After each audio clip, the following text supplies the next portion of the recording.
Olá, há 50 anos o grupo Secos e Molhados fazia sua estreia em disco. Com visual andrógeno, forte ligação com a poesia e desafiando o conservadorismo do regime militar, os artistas entraram para a história da contracultura. O Entre Linhas conversou com o jornalista Miguel de Almeida, autor de Primavera nos Dentes, a história dos Secos e Molhados, que acaba de ganhar reedição ampliada.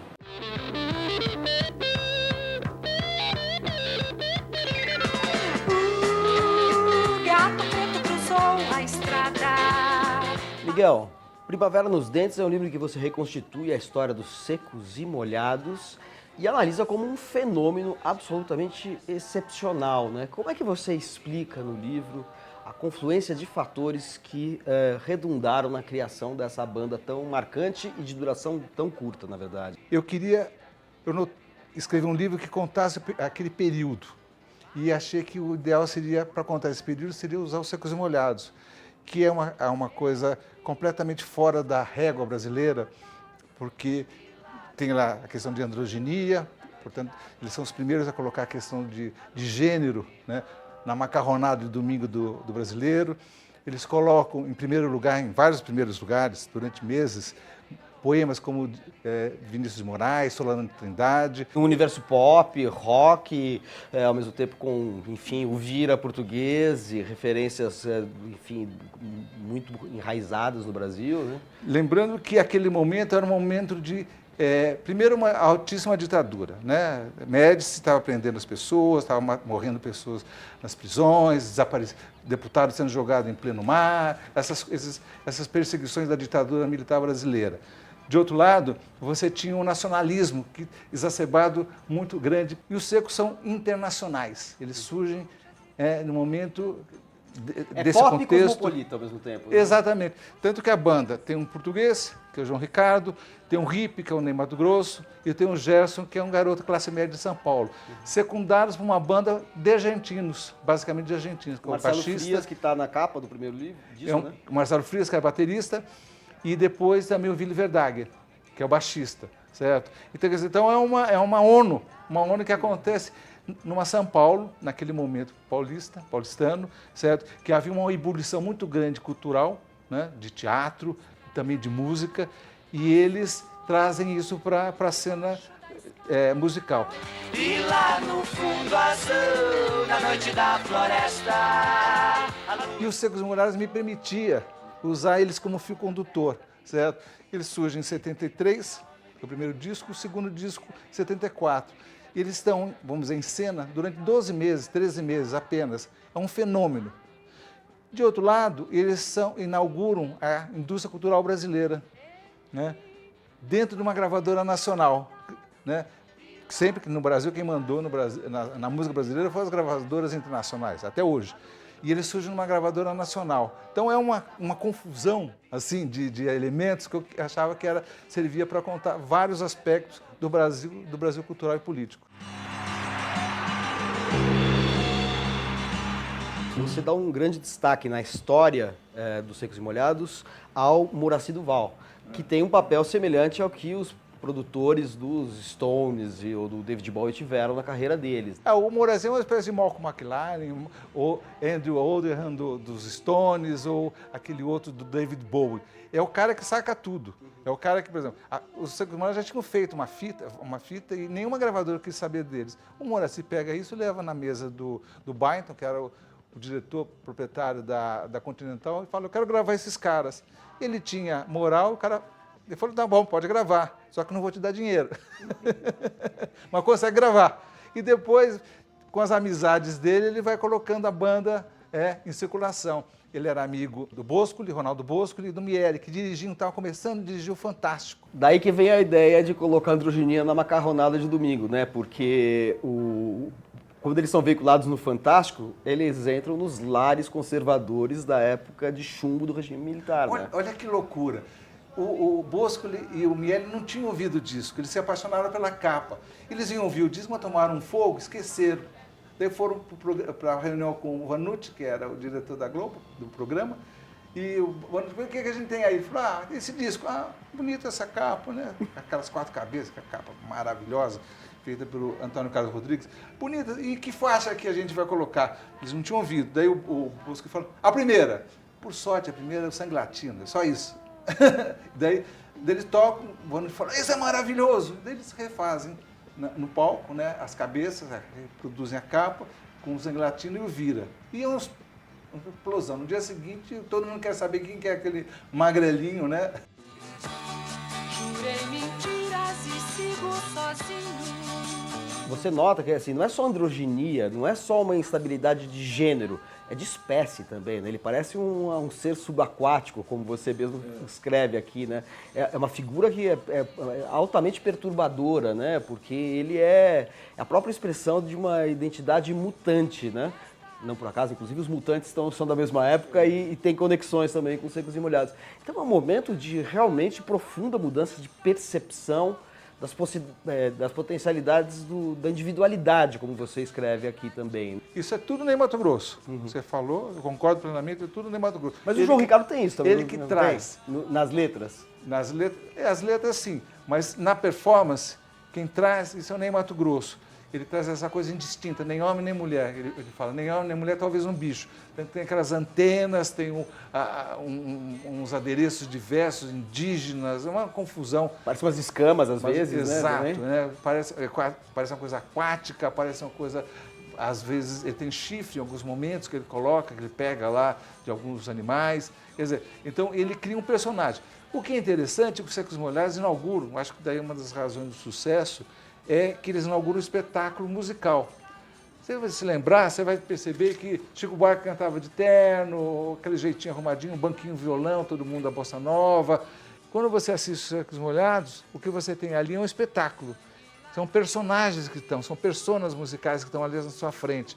Você não sabe que aquele é Ney Matogrosso, aquele é João Ricardo, ou Gerson Conrad. São personagens distintos. Então ele traz para você uma questão, uma visão onírica da canção. Você destaca também o papel do João Ricardo como alguém que driblou a censura lançando mão da poesia canônica. Isso é genial, o João teve essa sacada. O João era filho do João Apolinário, que era de teatro, e havia em São Paulo um grupo chamado Jograis.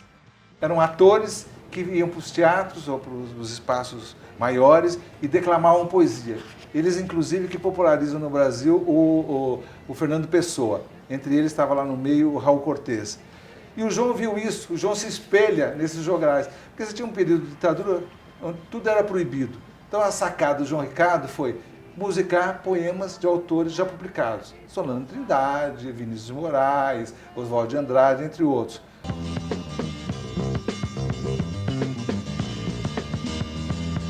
Vamos falar um pouquinho do fim dos Secos e Molhados. É um fim que já se anuncia no começo, né? Porque já tem dissensão entre eles, até na capa do primeiro disco, em que o Marcelo Frias é o quarto elemento ali, ao lado do João Ricardo, do Gerson Conrad e do Ney, que não queria participar, não queria pintar o rosto. Ali já a gente vê que desde o princípio há uma certa dissensão entre eles e a coisa se avoluma.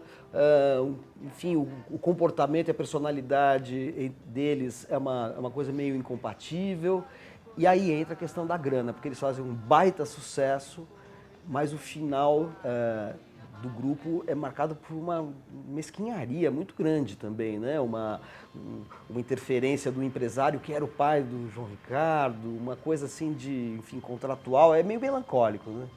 O grupo acaba por causa de dinheiro, porque quem carregava o grupo era o Ney Matogrosso e como intérprete ele ganha uma porcentagem muito pequena comparada com os direitos autorais do João Ricardo e do João Apolinário, pai dele, que são autores das principais das canções. Ele só ganhava participação nos shows, né? Então, não na direito autoral. Exatamente. Né? E o acordo deles era dividir entre 4, os 3 do grupo, mais o Moraci Duval.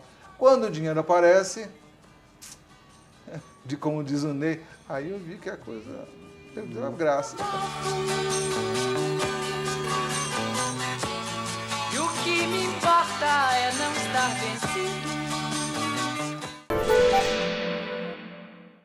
Ontem foi dia 2 de novembro, que é conhecido em todo o mundo católico como o Dia de Finados. E, curiosamente, num dos países mais católicos do mundo, que é o México, o Dia de Finados ganhou uma tradição diferente, que mistura a tradição católica cristã trazida pelos espanhóis com crenças e tradições indígenas que transformaram o 2 de novembro por lá em Dia de los Muertos. Eu acho que essa época é a perfeita para apresentar para leitores brasileiros um clássico da literatura mexicana muito pouco lido, muito pouco conhecido por aqui e que trabalha com maestria esses elementos da mistura entre crenças cristãs e indígenas e a tradição de conversar com os mortos. Eu tô falando desse romance magistral, publicado em 1955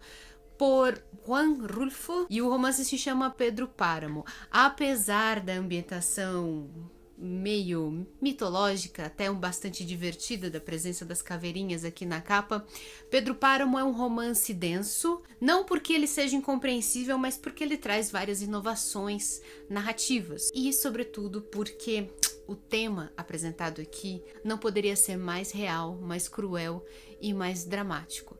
Ele fala aqui da violência e da desigualdade na América Latina. Pedro Páramo é a história de um vilarejo fantasma no interior do México.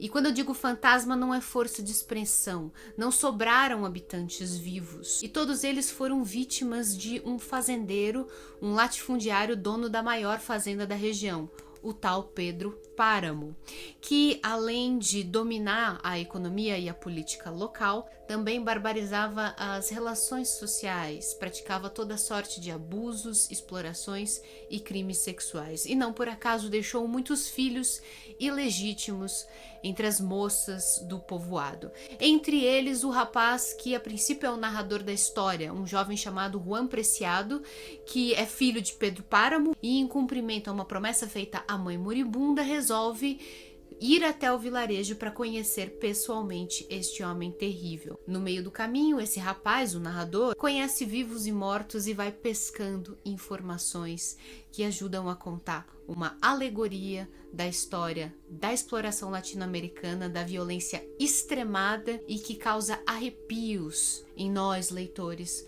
porque nós nunca lemos e nem leremos um livro tão original quanto esse. Se você nunca leu nada da literatura mexicana, aproveite essa ocasião para correr atrás dessa história. Eu garanto que você não vai se arrepender.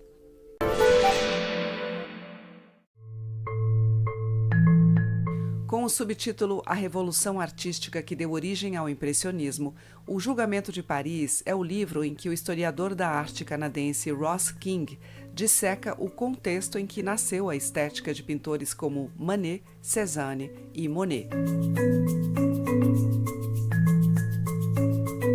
O Labirinto da Morte é o romance de 1970 de Philip K. Dick, mestre da ficção científica, ambientado no sombrio e enigmático planeta Delmak-O. Primeiro livro da afro-americana Gayle Jones, publicado no Brasil, Apanhadora de Pássaros tem como protagonistas duas artistas negras que mantêm uma relação tempestuosa com sua criatividade. E o romance O Encontro Marcado, de Fernando Sabino, ganha edição em capa dura e com prefácio de Michel Laube, comemorativa do centenário de nascimento do cronista e escritor mineiro.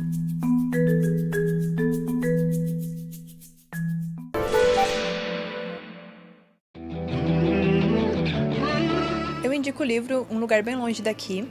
É um livro de investigação policial, onde uma criança ela acaba sendo abandonada pela família e conforme ela cresce, ela não é muito bem vista na comunidade onde ela mora. Então, por ela ter esse espaçamento ali na comunidade, eles acabam culpando ela por um crime que ela não cometeu. Eu estou aqui hoje com o livro 71 Leões, da Lau Patron. É um livro que ele retrata assim, a travessia de uma mãe com seu filho num período de internação hospitalar. no qual ele foi diagnosticado com a doença rara. E a partir dos relatos dela, ela passa a se conhecer, a conhecer a maternidade, e isso traça um caminho não só para a maternidade, mas do que as pessoas são, do que somos. Eu quero recomendar o livro das Semelhanças, da escritora brasileira Ana Martins Marques. É um livro de poesia que fala sobre sentimentos, relacionamentos e a arte da escrita.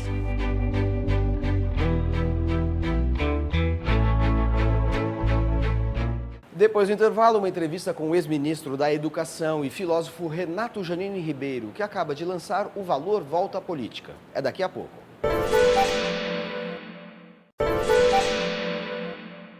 Em O Valor Volta à Política, discutindo a política a partir da filosofia e da história, Renato Janine Ribeiro analisa um período turbulento da vida pública brasileira.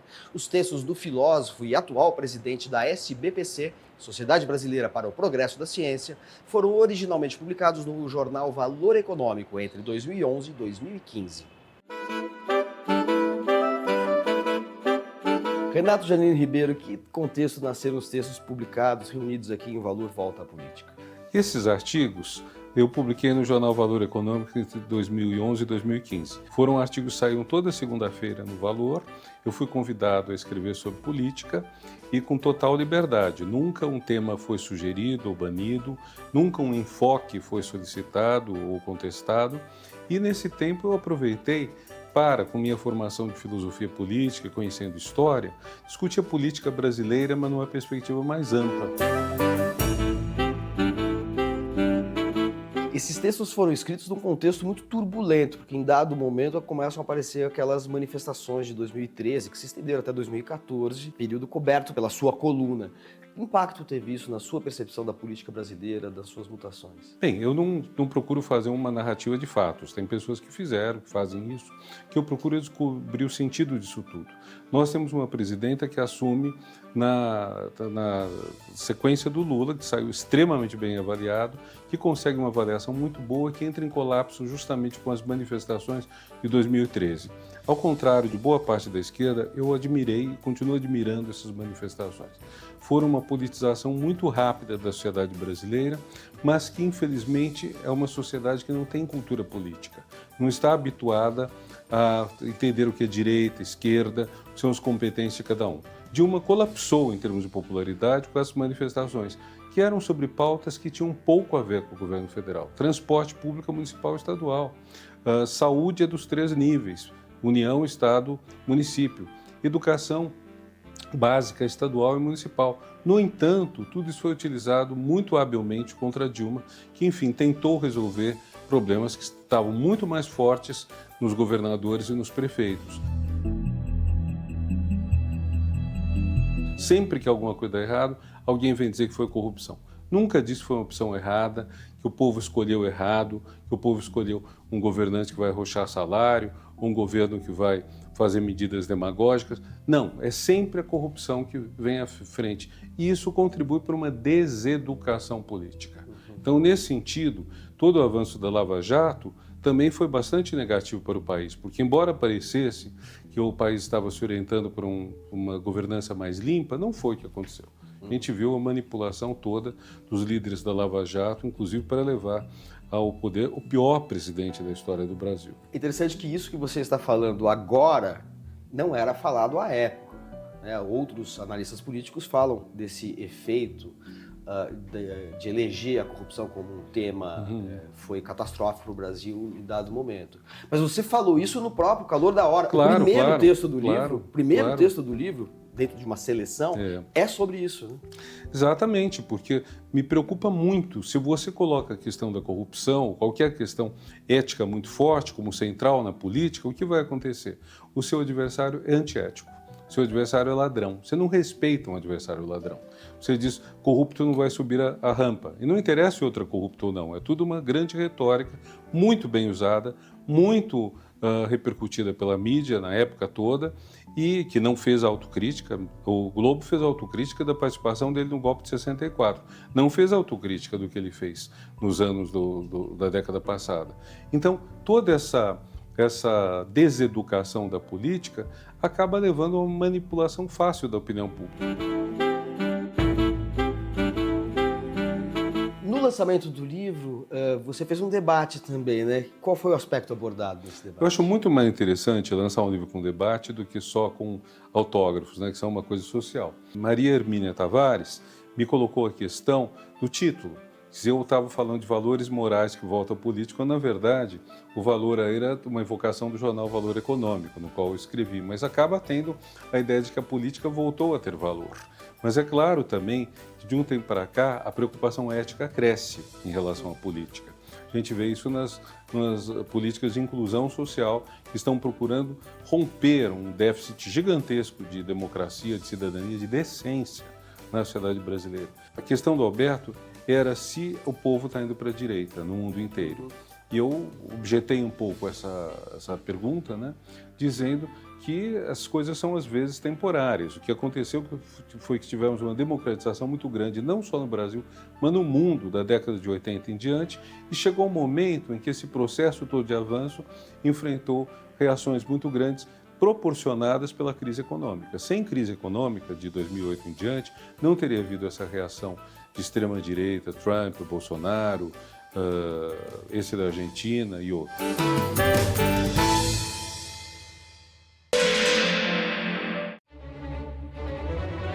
Os fins justificam os meios. O provérbio, erroneamente atribuído a Maquiavel, sempre vem à tona quando estadistas e ideólogos querem justificar alianças espúrias e outros pecados políticos. Não por acaso, essa máxima do calculismo acabou gerando a expressão maquiavelismo e foi inspirada em O Príncipe. Mas o livro do pensador renascentista é bem mais complexo, além de ser a obra fundadora da ciência política e um clássico da língua italiana. Nascido em 1469 em Florença, onde morreu em 1527, Nicolau Maquiavel teve uma intensa atividade cívica, servindo a República Florentina num período de instabilidade que levou à ascensão da dinastia dos Médicis e à sua exclusão da vida pública, acusado de conspiração. Foi nesse período de reclusão e desencantamento que Maquiavel escreveu O Príncipe e dedicou o livro a Lourenço de Médici na tentativa de reconquistar prestígio e ser reabilitado. O resultado é um manual de estratégia para os déspotas, escrito por um fiel servidor dos princípios republicanos, contradição da qual emerge uma nova concepção friamente realista das relações entre governantes e súditos. No prefácio a uma das edições brasileiras de O Príncipe, o sociólogo e ex-presidente Fernando Henrique Cardoso afirma que esse tratado introduziu uma ruptura epistemológica no pensamento político. Em contraste com a noção tradicional de que reis e príncipes estariam a serviço de ideais de felicidade e bem comum, a finalidade da ação pública seria, para Maquiavel, a conquista e a manutenção do poder. O que poderia ser expressão de cínico pragmatismo, porém, revela-se consequente com uma concepção do homem como inevitavelmente ávido e dissimulado. Maquiavel trabalha com os conceitos de virtude, identificada com a astúcia e a força, e não mais com os valores cristãos, e de fortuna, contingências, acasos e não fatalidades divinas. E afirma que o príncipe, ao impor sua tirânica virtude à fortuna, cria limites objetivos à ambição generalizada, ao agir com crueldade, destila, concentra e controla nossos instintos destruidores e ingovernáveis. Alguns intérpretes chegaram a identificar na límpida e clássica prosa de Maquiavel uma caricatura das tentações despóticas, uma sátira oculta sob a aparência de breviário do terror. Hipótese que não pode ser descartada, considerando que Maquiavel também é autor da comédia A Mandrágora, obra-prima do teatro renascentista sobre corrupção moral e volubilidade, na qual um sedutor convence um jurista a deixar que durma com sua esposa para recuperar sua fertilidade. O fato é que Maquiavel, esse humanista angustiado com os vícios de seu tempo, como definiu Benedetto Croce, substituiu a abstrata moralidade cristã por uma concepção moderna das leis que governam a ação política. Leis, enfim, consequentes com o esboço da natureza humana contido em O Príncipe. O Entre Linhas de hoje termina com uma homenagem ao sociólogo Danilo Santos de Miranda, que morreu nessa semana aos 80 anos. Interlocutor dos grandes intelectuais contemporâneos, como gestor cultural, Danilo Miranda fez do Sesc São Paulo a mais importante instituição brasileira de incentivo às artes e à cultura. Até a semana que vem. Acho que a gente faz aquilo que outros não podem fazer ou não fazem, ou não querem fazer, né? A gente procura dar espaço para aquele artista, novo ou não, mas que propõe algo novo, diferente, né? Inventivo, criativo, transgressor, muitas vezes, no que diz respeito à questão cultural.